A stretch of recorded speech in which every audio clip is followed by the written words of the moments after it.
നമുക്ക് പലപ്പോഴും പല സന്ദർഭങ്ങളിലും കമന്റ് കിട്ടിയിട്ടുണ്ട് അല്ലേ? റീഡു അല്ലെങ്കിൽ rework.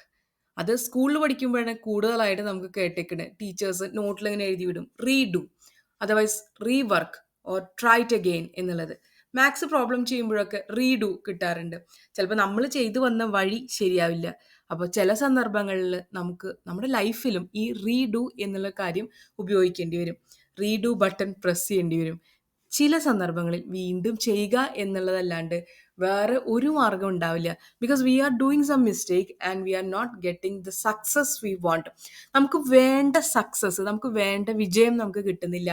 But we are facing a failure. So delete that, erase it and redo it and success is yours. അതെ, കമ്മിറ്റ്മെന്റ് എന്നുള്ളൊരു സംഭവം ഇല്ലെങ്കിൽ സക്സസ് നമ്മുടെ മുന്നിലേക്ക് വരും എന്ന് തോന്നുന്നില്ല. സോ കമ്മിറ്റ്മെന്റ് ആറ്റിറ്റ്യൂഡ് എപ്പോഴും മൈൻഡിൽ സെറ്റ് ചെയ്ത് വെക്കുക. You need a commitment attitude, not a quitting attitude. നമുക്കൊരു കാര്യം ചെയ്ത് ശരിയായില്ലെങ്കിൽ ഓക്കെ ഞാനിത് ചെയ്യണില്ല, എന്നെക്കൊണ്ട് ഇതൊന്നും പറ്റില്ല എന്നൊരു ആറ്റിറ്റ്യൂഡ് മൈൻഡിൽ നിന്ന് എടുത്ത് കളയുക. You can do it. നമ്മൾ ഒരു കാര്യം നിശ്ചയിച്ചു കഴിഞ്ഞാൽ നമ്മളതിൽ കമ്മിറ്റഡ് ആയിരിക്കുക. ഒരു കാര്യം ചെയ്തു കഴിഞ്ഞു അതിലൊരു ഫെയിലിയർ എന്നുള്ളൊരു രുചി നമ്മൾ നുണഞ്ഞു കഴിഞ്ഞാൽ, failure is not an ultimate, അല്ലെങ്കിൽ അതാണൊരു അവസാന വാക്ക്, അൾട്ടിമേറ്റ് വേർഡ് എന്ന് മൈൻഡിൽ ധരിക്കാതിരിക്കുക. Do it again. നിങ്ങൾക്ക് സക്സസ് ആണ് റിസൾട്ട് വേണ്ടതെങ്കിൽ കമ്മിറ്റഡ് ആയിട്ട് വർക്ക് ചെയ്തുകൊണ്ടിരിക്കുക. അതുകൊണ്ട് നമ്മളുടെ റിസൾട്ട് എന്താണ്? നിറയെ ഫ്ലവേഴ്സ് ആണ്, അല്ലെങ്കിൽ ഫ്രൂട്ട്സ് ആണ് നമ്മുടെ റിസൾട്ട്. നമ്മുടെ റിസൾട്ട് എന്ന് പറയുന്നത് റിസൾട്ട് ഓറിയൻറ്റഡ് ആയിട്ട് ചിന്തിക്കരുത് എന്ന് പറയും. പക്ഷേ നമ്മൾ ഹാർഡ് വർക്ക് ചെയ്യുന്നുണ്ട്, എന്നിട്ടും നമുക്ക് റിസൾട്ട് കിട്ടുന്നില്ല. ഫെയിലിയർ എവിടെയൊക്കെയോ ഉണ്ടാവുന്നുണ്ട്. ആൻഡ് വി ആർ ലൂസിങ് ആ ഹോപ്പ്. നമുക്ക് ആ ഹോപ്പ് നഷ്ടപ്പെട്ടുകൊണ്ടിരിക്കുകയാണ്. Then we have to press the redo button. നമ്മൾ ചെയ്യുന്നതിൽ എന്തൊക്കെയോ മിസ്റ്റേക്ക് ഉണ്ട്. And always keep in mind you are a rock star. നമ്മളെപ്പോഴും ഒരു റോക്ക് സ്റ്റാർ ആണെന്ന്, അല്ലെങ്കിൽ നമ്മളെപ്പോഴും ചലഞ്ചിങ് സിറ്റുവേഷൻസ് ഫേസ് ചെയ്യുമ്പോൾ നമ്മൾ സൂപ്പർ പവറുള്ള ആളാണെന്ന് മൈൻഡിൽ വിചാരിക്കുക. So we can do it in a better way. ഈ വഴി ശരിയായില്ല എങ്കിൽ ഞാൻ ഈ വഴി പോകുന്നില്ല. So we are taking another route. ലൈഫിലായാലും അങ്ങനെ തന്നെയാണ്. ചില വഴികൾ എപ്പോഴും നമുക്ക് വിജയം തരണമെന്നില്ല.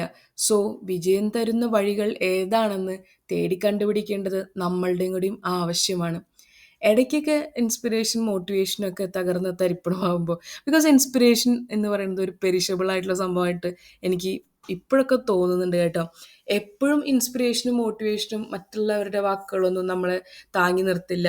Because sometimes when we taste a failure we think, oh ഇതൊന്നും ശരിയല്ല കേട്ടോ.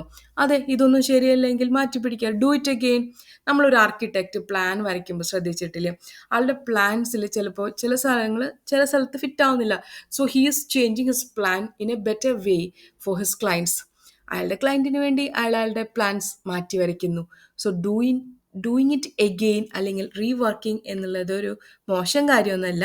If it is not working for you, നിങ്ങൾ വിചാരിക്കുന്ന കാര്യം സെറ്റ് ആവുന്നില്ലെങ്കിൽ പ്ലാൻ ബിയിലോട്ട് മാറ്റി പിടിക്കുക. ഒരു പക്ഷേ അല്ലെങ്കിൽ അതായിരിക്കും നിങ്ങളുടെ വഴി. അതുപോലെ റീവർക്കിംഗ് ഏതൊരു കേസസിലും വളരെ ഇമ്പോർട്ടൻ്റ് ആണെന്ന് തോന്നിയിട്ടുണ്ട്.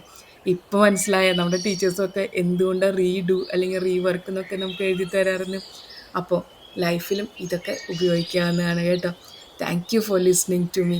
ഇതൊരു ബെറ്റർ കണ്ടൻറ് ആണെന്ന് ഞാൻ വിചാരിക്കുന്നു. നിങ്ങൾക്ക് എന്ത് തോന്നുന്നു?